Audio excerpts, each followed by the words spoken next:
வாடிக்கையாளர்கள் அனைவருக்கும் வணக்கம். இன்றைக்கி வந்து நம்ம 20 volt brushless impact drill auto power பிராண்டில் ஆஃபர் பார்க்குறோம். இதில் 1.5 ஹவர் ஆம்பியர் உள்ள 2 பேட்டரி ஃப்ரீயாக வந்துடும். 45 நியூட்டன் மீட்டர் டார்க் உள்ள மிஷின். இது வந்து 10 mm சக்கு கொடுத்துருப்பாங்க. இந்த மிஷின் ஓவராலாக பார்த்தோன்னா நிறைய பாசிட்டிவான விஷயங்களோடு அதை தயார் பண்ணியிருக்காங்க. ஒன்று இந்த மாதிரி எல்லோ கேஸ், நல்லா டஃப்பான கேஸ் ஒன்று பாக்ஸில் கொடுத்துருக்காங்க. அதுக்கப்புறம் பார்த்திங்கன்னா மெட்டல் சக்கில் மிஷின் கொடுத்துருக்காங்க. அதுக்கப்புறம் பிரஷ்லெஸ் மோட்டாரு, அப்புறம் ஷவரில் கூட ட்ரில் பண்ணிக்கிற அளவுக்கு 3 ஆப்ஷன் உள்ள இம்பேக்ட் ட்ரில்லை அதை தயார் பண்ணியிருக்காங்க. இது வந்து மெஷினோட சார்ஜரு. அப்புறம் பார்த்தீங்கன்னா 2 பேட்டரி 20 வோல்ட்டில் 1.5 ஆம்பியர் வச்சுருவோம் இல்லையா, அதே இந்த 2 பேட்டரி நம்ம காமிக்கிற மாதிரி 2 பேட்டரி மெஷினோட வந்துடும். அதுக்கப்புறமா அந்த ஸ்க்ரூ பிட்டு ஒன்று நல்ல லென்த்தான பிட்டு இது கூட நமக்கு ஃப்ரீயாக வந்துடுது. அதுக்கப்புறமா பார்த்தீங்கன்னா நமக்கு வந்து இந்த ஃப்ளெக்சிபிள் அடாப்டரு, சாக்கெட் வந்து பாருங்கள் 12-13 வரை உள்ள சாக்கெட் செட்டு ஒன்று, அப்புறம் வந்து ட்ரில் பிட்டு செட்டு, இப்போ நம்ம காமிக்கிற மாதிரி ட்ரில் பிட்டு செட்டு, அது போக ஸ்க்ரூ பிட்டு செட்டு. ஸ்க்ரூ பிட் செட் பார்த்திங்கன்னா டார்க்ஸு, அல்லன்கி, ஸ்டாரு, மைனஸு, கிட்டத்தட்ட மார்க்கெட்டில் இன்றைக்கி என்னெல்லாம் ஸ்க்ரூ வருதோ அத்தனையுமே இதை வச்சு கலட்டுற மாதிரி இந்த செட்டு ஒன்று கொடுத்துட்றாங்க. இதுதான் வந்து மெட்டல் சக்கு 10 mm வந்துடும். இது நம்ம இம்பேக்ட் ட்ரில்லுங்கிறனால பிளாஸ்டிக் செக் இருக்கும்போது சில பிரச்சனைகள் வருது. மெட்டலில் போடும்போது நல்லா ஹெவி டைப்பாக யூஸ் பண்ணலாம். இது 3 ஆப்ஷன் நம்ம காமிச்சிருக்கோம். ஒன்று வந்து ஷவரில் ட்ரில் பண்ணுறது, ஒன்று வெறும் மெட்டல் ட்ரில்லிங், இன்னொன்று வந்து ஸ்க்ரூ ட்ரைவராக பயன்படுத்துறது. ஸ்க்ரூ ட்ரைவராக பயன்படுத்தும் போது நம்ம ஸ்பீட் கியரை மாற்றிக்கிற மாதிரி, ட்ரில்லில் வர்றப்போ ஒரு கியரை மாற்றிக்கிற மாதிரி, இந்த மாதிரி கியர் அட்ஜஸ்ட்மெண்ட்டோட இதில் நம்ம 2 கியர், நார்மலாக பேட்டரி ட்ரில்லில் எல்லாமே 2 கியர் வந்துடும். இதுலேயும் அதே மாதிரி வந்துடுது. மெஷின் பார்த்திங்கன்னா நல்லா சின்ன அளவில் பிரஷ்லெஸ்ங்கிறனால ரொம்ப நீளம் தேவைப்படாது. இது வந்து பெர்மனண்ட் மேக்னெட் வச்சு ஃபீல்டு காயில் மட்டும் வைண்டிங் வச்சு பண்ணுறது வந்து நம்ம வந்து பிரஷ்லெஸ் அப்படின்னு சொல்லுவோம். இதில் கார்பன் ப்ரஷ்ஷே வராது இந்த மிஷினில். அதனால் அடிக்கடி மெயின்டெனன்ஸு பிரச்சனை அந்த மாதிரி இதெல்லாம் வராது.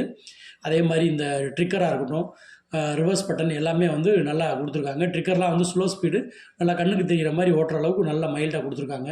ஹேண்டிலில் வந்து வேர்வைப்பட்டு வலிக்கிறாமல் இருக்கிற மாதிரி நல்லா ரப்பர் கோட்டிங் கொடுத்துருக்காங்க. பேட்டரியோட சார்ஜ் எத்தனை பாயிண்ட் இருக்குதுன்னு பார்க்குற மாதிரி நமக்கு வந்து மெஷின்லேயே வந்து ஒரு ப்ரொவிஷன் கொடுத்துருக்காங்க.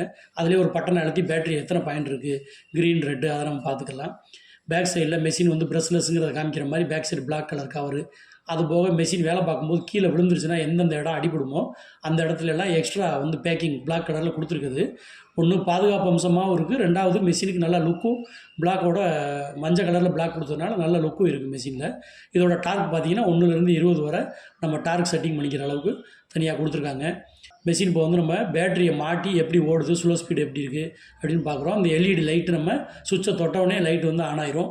இருட்டுக்குள்ளே வேலை பார்க்குறவங்க, ஃபால் சீலிங்லாம் வேலை பார்க்குறவங்களுக்கு ஸ்க்ரூ நம்ம எந்த இடத்துல வேலை பார்க்குறோமோ கரெக்டாக அந்த பாயிண்ட்லேயே லைட் அடிக்கிற மாதிரி நல்லா பெரிய எல்இடி லைட்டாக கொடுத்துருக்காங்க. ஒரு சில மிஷினில் சின்னதாக இருக்கும், அது போதுமானதாக இல்லாமல் இருந்தது. அதெல்லாம் இப்போ நிவர்த்தி பண்ணுற மாதிரி இந்த மிஷினில் நல்லா பெரிய எல்இடி லைட்டை நல்லா கொடுத்துருக்காங்க. இதில் சக்கு பாருங்கள், நம்ம ட்ரிக்கர் இப்போ ஆன் பண்ணி ஓட்டி காமிக்கும்போது கண்ணுக்கு தெரிகிற அளவுக்கு நம்ம சக்கை சுற்ற முடியுது. அந்தளவுக்கு ஸ்க்ரூ ட்ரைவராக பயன்படுத்துகிறவங்களுக்கு நல்ல ஒரு மிஷின், அருமையான மிஷினு. நீங்கள் வந்து 6 இன்ச்சு 7 இன்ச்சு ஸ்க்ரூ கூட நீங்கள் ஒட்டுலையெல்லாம் இறக்குறேன்னா அதை பயன்படுத்திக்கலாம். அதே மாதிரி ஹாஸ்பிட்டாஸு சதுர பைப்பில் செல்ஃப் ஸ்க்ரூ இறக்குறவங்களும் அந்த மிஷினை நல்லா பயன்படுத்திக்கலாம். பேட்ரி வந்து இப்போ நம்ம காமிக்கிற மாதிரி 2 பின்னு உள்ள பேட்ரி இதில் வரும். இது நீங்கள் ஆன்லைனில் சில மாடல்ஸ்லாம் பர்ச்சேஸ் பண்ணியிருப்பீங்க, அதெல்லாம் பேட்டரி கிடைக்காதுன்னு சொல்லியிருப்பாங்க. இப்போ இந்த மாடல் வந்து மார்க்கெட்டில் இருக்கிறதுனால உங்களுக்கு சர்வீஸ் சப்போர்ட், ஆன்லைனில் வாங்கினது கூட நம்ம இந்த ஸ்பேரை பயன்படுத்தி சர்வீஸ் பண்ண முடியும். அதனால் பேட்டரி ட்ரில் சர்வீஸ் தேவை இருந்ததுன்னா உங்களோட மாடலை ஃபோட்டோ எடுத்து கேட்டுங்க, நம்மகிட்ட சர்வீஸ் பண்ண முடியுமான்னு.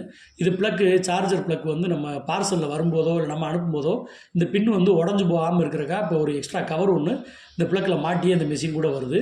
இது வந்து சார்ஜிங் நம்ம பொசிஷன் காமிக்கிறதுக்குள்ள அந்த லைட்டு வந்து இதுதான் பேட்டரியில் சார்ஜ் போடக்கூடிய இடம். ஒரு சிலர் ஃபோன் பண்ணும்போது கேட்குறீங்க எப்படி சார்ஜ் பண்ணுறேன்னு. இப்போ நான் மாட்டி காமிக்கிற மாதிரி இது பேட்டரியில் இந்த சார்ஜரை இந்த இடத்துல தான் நம்ம மாட்டணும். மாட்டிட்டு நம்ம எப்பயும் செல்ஃபோன் சார்ஜ் போடுற மாதிரி ப்ளக்கை வந்து நீங்கள் மாட்டிட்டு ஆன் பண்ணிடலாம். இப்போ பாருங்கள், நம்ம ஆன் பண்ணோடனே லோடு காமிக்க பாருங்கள், 44 430 மில்லி ஆம்பியர் எடுத்துகிட்டு. இந்த மாதிரி நம்ம சார்ஜ் போட்டு ரெட் கலரில் இருந்ததுன்னா சார்ஜ் ஏறிக்கிட்டு இருக்குன்னு அர்த்தம். க்ரீன் வந்துருச்சுன்னா சார்ஜ் ஏறி முடிஞ்சிருச்சு, அப்போ நம்ம எடுத்து பயன்படுத்தலாம் அப்படின்னு நம்ம அதில் வந்து புரிஞ்சுக்கிற மாதிரி ரெட்டு க்ரீனில் நமக்கு வேரியேஷன் கொடுத்துருக்காங்க. இந்த மிஷின் வந்து நல்லா டஃப்பாக யூஸ் பண்ணுறவங்களுக்கு, வாடகை கொடுக்குறவங்களுக்கு, ரஃப் யூஸ் பண்ணுறவங்களுக்கு அருமையான மிஷின். ஏன்னா அது பிரஷ்லெஸ் மிஷினு. இந்த மிஷின் வந்து நம்மகிட்ட நிறைய ஸ்டாக் இருக்குது. தேவைப்படுறவங்க நம்மளை வாட்ஸ்அப்பில் தொடர்பு கொள்ளுங்கள். நன்றி, வணக்கம்.